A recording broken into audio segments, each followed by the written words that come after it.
Maithili express की शानदार प्रस्तुति।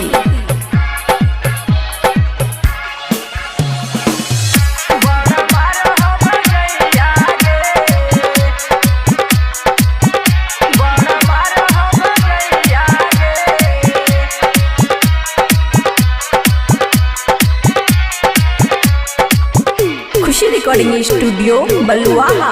के बतैया तोरा मैया गे बड़ा मार हो जइया गे कि बतैया तोरा मैया गे बड़ा मार हो जइया गे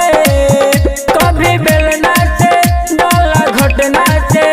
कभी बेलना से डोला घटना से कुछ बोला न भैया गे कि बतैया तोरा मैया गे बड़ा मार हो जइया गे कि बतैया तोरा मैया गे बड़ा मार हो जइया गे कभी बेलना से डोला घटना से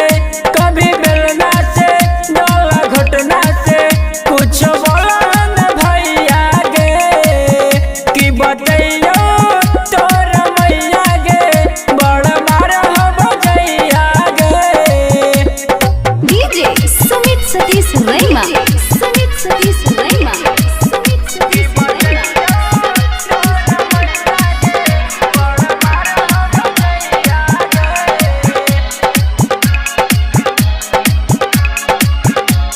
मिक्स बाय अमन अक्के। झूठ बोल के वो तो भैया से पिटवाबो हो खनमा मांगो हियो तो खूबे लतियाबो हो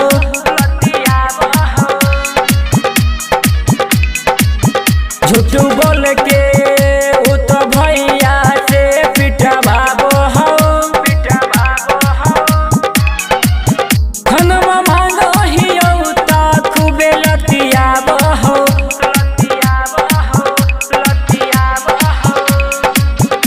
अब कर दे न हमरो बियाहवा गे कि बतैयो तोरा मैया गे बड़ा मार हो जइया गे कि बतैयो तोरा मैया गे बड़ा मार हो जइया गे डीजे सुमित सतीश रैमा सुमित सतीश रैमा सुमित सतीश रैमा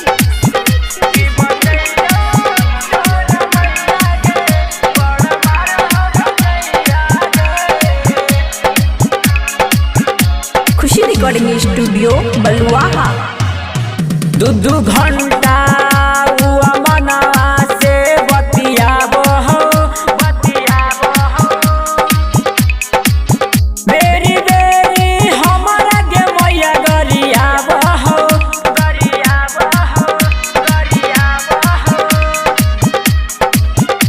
दू घंटा हुआ मना से बतियाबो हो हमरा देखी के खूबे गरियाबो हो गरियाबो हो गरियाबो हो बेटा श्याम के अब हरो भैया गे कि बतैयो तोरा मैया गे बड़ा मार हो जइया गे कि बतैयो तोरा मैया गे बड़ा मार हो जइया गे खुशी रिकॉर्डिंग स्टूडियो बलुआहा।